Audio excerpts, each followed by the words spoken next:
اہل علم و ادب مجھ سے بہتر جانتے ہیں.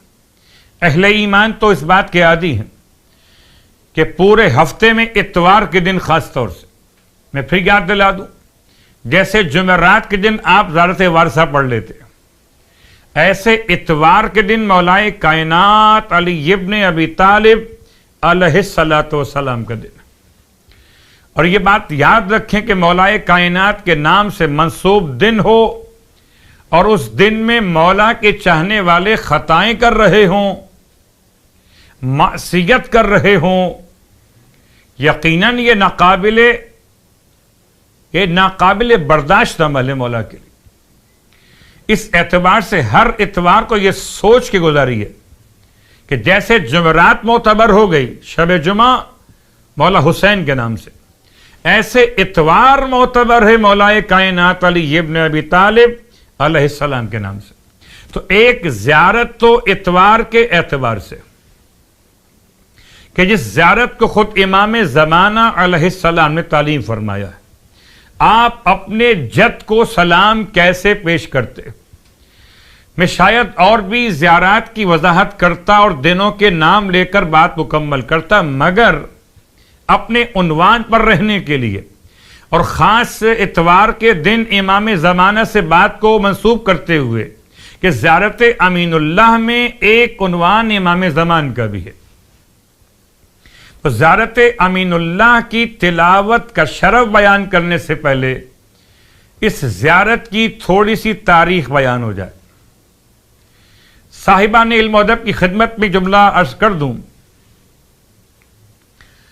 ابھی تمہید کی منزل پر کہ امام سید سجاد علیہ السلام اپنے جد کی زیارت کو پہنچے ہیں کوفہ، اور وہاں سے پہنچے غری. غری کو ہی آج نجف کے نام سے یاد کیا جاتا، اور امام علیہ السلام نے اپنے جد کو سلام پیش کی.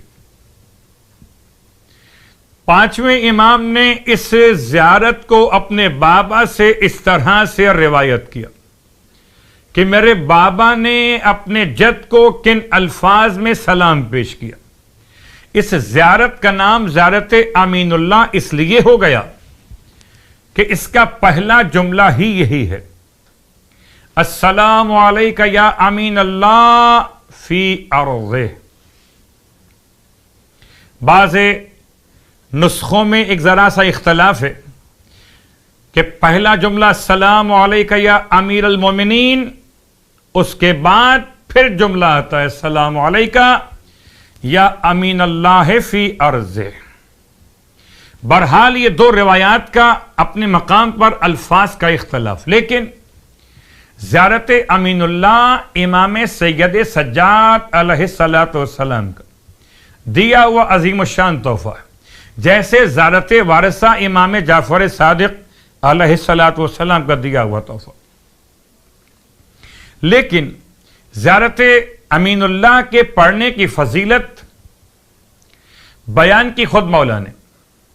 ارشاد فرماتے ہیں پانچویں امام محمد باقر علیہ السلام کہ اگر کوئی انسان مولائے کائنات کے حرم میں یا کسی ایک معصوم کے حرم میں اس زیارت کی تلاوت کرے، اور تلاوت جب کرے تو خدا اس کے نام اعمال میں کیا عطا فرمائے گا؟ ثواب زیارت تو اپنے مقام پر ہے، البتہ خصوصیت کے ساتھ یہ زیارت اس طرح بہترین انداز سے بلند ہو جاتی ہے، نور کے عمدہ ترین پارچوں میں لپیٹی جاتی ہے، اور اس طرح سے کہ سرکار ختمی یہ مرتبہ صلی اللہ علیہ وآلہ وسلم کی مہر اس پوری زیارت نامے پر اسے لپیٹا گیا ہو نور کے پارچوں میں، یا سمجھے جیسے آپ قرآن مجید کو غلاف کے اندر رکھتے، ایسے زیارت امین اللہ کو نور کے غلاف میں لپیٹا جاتا ہے، اس پر رسول خدا کی مہر لگائی جاتی، اور وہ زیارت پیش کی جاتی ہے امام زمانہ علیہ السلام کی بارگاہ مقدس میں. اور جب انسان زائر خدا کی بارگاہ میں پہنچے گا تو اس کے لیے خدا کی طرف سے یہ تحفہ دیا جائے گا. کیا عمدہ ترین جملے. سلام کرو علی علیہ السلام کو، مہر لگائیں گے ختم یہ مرتبہ صلی اللہ علیہ وآلہ. اول محمد کی مہر ہوگی، آخر محمد کی بارگاہ میں پہنچایا جائے گا. اب اتنی اہمیت کے ساتھ اس زیارت کا بیان، اور ہمارے درمیان یاد رکھیے، شاید آپ کے ذہن میں بات آتی ہو کہ یہ تو روزے پر جا کر پڑھنے کے لیے. میں آپ سے پوچھتا ہوں،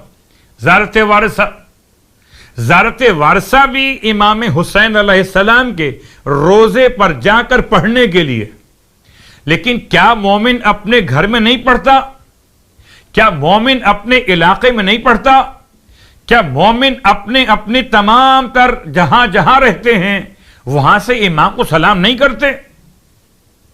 اسی انداز سے بالکل جیسے زیارت وارثہ تعلیم تو دی گئی روزے معصوم کے لیے کربلائے معلی، ایسے زیارت امین اللہ تعلیم تو دی گئی روزے معصوم کے لیے، مگر آپ جب چاہیں اور جہاں چاہیں اپنے مولا کو یاد کرنے کا طریقہ اختیار کیجیے. زیارت امین اللہ.